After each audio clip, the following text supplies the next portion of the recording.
నమో భగవతే శ్రీ రమణాయ. హర హర మహాదేవ శంభో శంకర.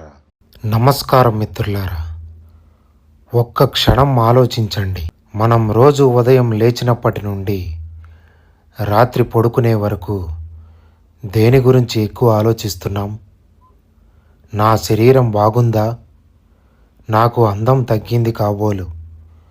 నా ఆరోగ్య పరిస్థితి ఏమిటి? నా రూపురేఖలు చూసి 10 మంది ఏమనుకుంటున్నారు? అంటే ఉదయం నుండి రాత్రి వరకు మన జీవితం దేహస్పృహ చుట్టూ తిరుగుతూనే ఉంది. కానీ భక్తి మార్గంలో ఉన్న ఒక సాధకుడు భగవాన్ శ్రీ రమణ మహర్షి గారిని ఒక అద్భుతమైన ప్రశ్న అడిగాడు. భగవాన్, భక్తి అనేది మన దేహాన్ని మరిపింప చేస్తుందా అని. దానికి శ్రీ రమణ మహర్షి గారు చిరునవ్వుతో ఇచ్చిన సమాధానం చాలా చిన్నది, కానీ జీవితాన్ని మార్చేసే అంత శక్తివంతమైనది. రమణ మహర్షి గారు ఆ భక్తుడితో ఏమన్నారో తెలుసా? దేహం గురించి నీకు చింత ఎందుకు? భక్తిని అభ్యసించు, అదే చాలు. దేహము ఏమైపోతుందో అని విచారపడకు. ఈ వీడియో చూస్తున్న అందరికీ శ్రీ రమణ మార్గం ఛానల్కు స్వాగతం. ముందుగా సాధకుడు అడిగిన ప్రశ్న గురించి అర్థం చేసుకోవడానికి ప్రయత్నిద్దాం. భక్తి దేహాన్ని మరిపింప చేస్తుందా? ఆ సాధకుడి మనసులో ఉన్న భయం లేదా ఆరాటం ఏమిటి? మనం భక్తిలో మునిగిపోతే, సమాధి స్థితిలోకి వెళితే దేహం ఏమైపోతుంది? దేహానికి ఆకలి వేస్తుందా? రోగాలు వస్తే ఏమవుతుంది? మనం లోకాన్ని మర్చిపోతే మనల్ని ఎవరు చూసుకుంటారు? ఇది కేవలం మా సాధకుడి సందేహం మాత్రమే కాదు, మనలో చాలామందికి ఉండే అనుమానమే ఇది.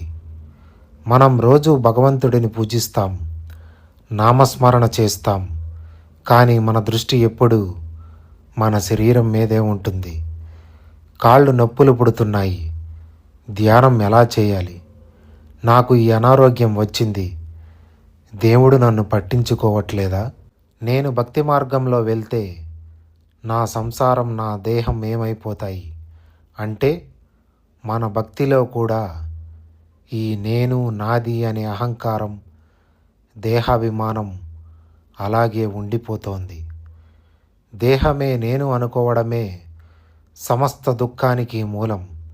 సాధకుడు ఈ దేహభావం నుండి విముక్తి పొందాలని, భక్తి దానికి సహాయపడుతుందా అని శ్రీ రమణ మహర్షి గారిని ప్రశ్నించాడు. దానికి రమణ మహర్షి గారు ఇచ్చిన సమాధానాన్ని ఇప్పుడు 3 భాగాల్లో మనం తెలుసుకోవడానికి ప్రయత్నిద్దాం.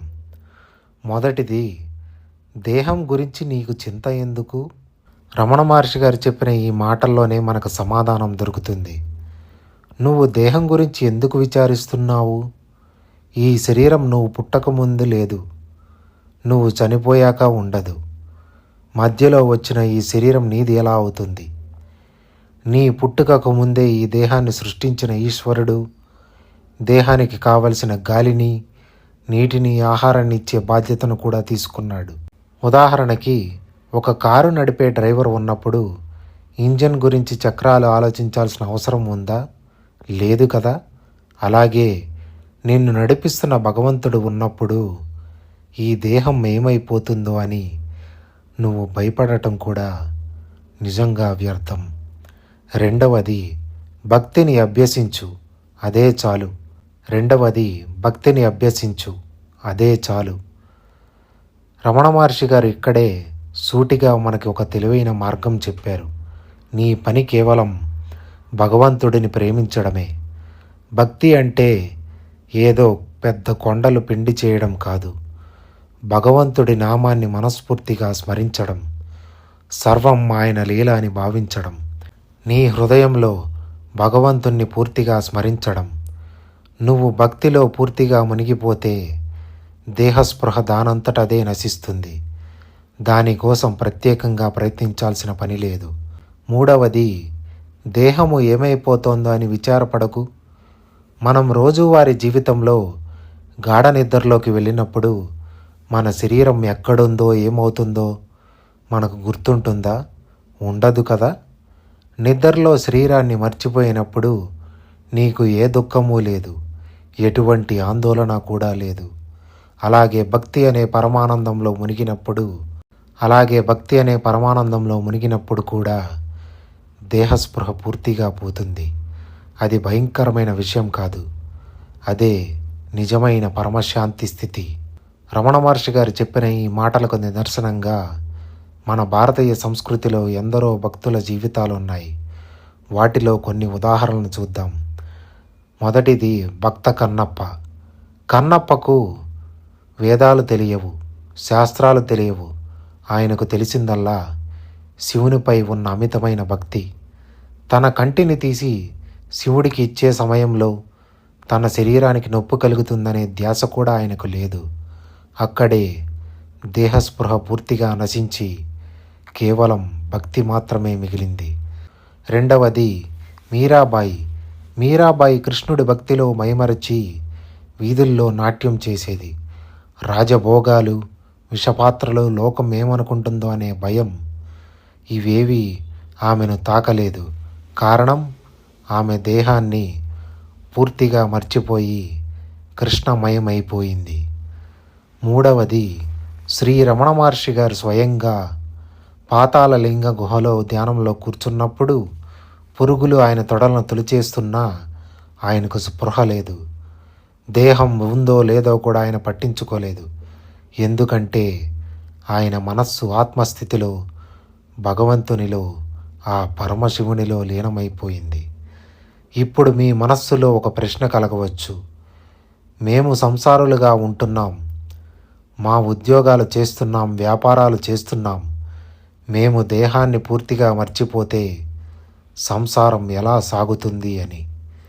ఈ ప్రశ్నకు సమాధానం చాలా జాగ్రత్తగా అర్థం చేసుకోవాలి. రమణ మహర్షి గారు దేహాన్ని పూర్తిగా వదిలేయమని చెప్పలేదు. దేహ ధ్యాస లేదా దేహంపై ఉన్న అతిగా ఆందోళనను వదిలేయమని చెప్పారు. ఈ ప్రక్రియను మనం పొందాలంటే మొదట చేయవలసింది కర్తవ్య నిర్వహణ. ఫలితం భగవద్దర్పణం. నీ దేహంతో చేయాల్సిన పనులు, కుటుంబ పోషణ, ఉద్యోగం, ఆరోగ్యాన్ని కాపాడుకోవడం ఒక బాధ్యతగా చేయి. కానీ ఇది నేనే చేస్తున్నాను అనే అహంకారాన్ని, రేపు ఏమవుతుందో అనే భయాన్ని ఆ భగవంతునికి సమర్పించు. రెండవది, శరీరానికి రోగం వచ్చినప్పుడు డాక్టర్ దగ్గరకు వెళ్ళి మందులు వాడు. కానీ మనస్సుతో అయ్యో నాకే ఎందుకు వచ్చింది అని కుమిలిపోకు. శరీరం ప్రకృతికి సంబంధించినది, నేను ఆత్మను అని గుర్తుంచుకో. మూడవది, రోజు కనీసం 15 నుండి 30 నిమిషాలు సమయం కేటాయించి అన్ని ఆలోచనలు పక్కన పెట్టి భగవంతుని నామస్మరణ లేదా ధ్యానం చేయండి. ఆ సమయంలో మీ శరీరం, మీ సమస్యలు ఏవీ గుర్తుకు రాకుండా కేవలం భగవంతుని రూపంపైనే మీ దృష్టిని కేంద్రీకరించండి. చివరిగా రమణ మహర్షి గారు ఇచ్చిన అమృత సందేశం ఒక్కటే: దేహం తాత్కాలికమైనది. దేహం గురించి భయపడుతూ, చింతిస్తూ మీ అమూల్యమైన కాలాన్ని వృధా చేసుకోకండి. ఈ క్షణమే మిమ్మల్ని మీరు భగవంతునికి అర్పించుకుని భక్తిని సాధనగా మార్చుకోండి. ఈ భక్తి మీలోని భయాలను, దేహాభిమానాన్ని దహించి మీకు అనంతమైన శాంతిని, ఆనందాన్ని ప్రసాదిస్తుందని భావిస్తున్నాను. దేహం ఏమైపోతుందో అనే చింత వదిలిపెట్టి భగవంతుని ప్రేమలో మునిగిపోండి. ఈ ఉపదేశం కనుక మీ మనసుకు ప్రశాంతతనిచ్చిందని భావిస్తే మీ అభిప్రాయాన్ని కింద కామెంట్స్ రూపంలో తెలియచేయండి. అలాగే రమణ మహర్షి గారి బోధనలో వాటి అర్థాల కోసం మన శ్రీ రమణ మార్గం ఛానల్ సబ్స్క్రైబ్ చేసుకుని పక్కనే ఉన్న బెల్ సింబల్ నొక్కడం మర్చిపోకండి. ఓం నమో భగవతే శ్రీ రమణాయ. హర హర మహాదేవ శంభో శంకర. ధన్యవాదములు. శుభదినము.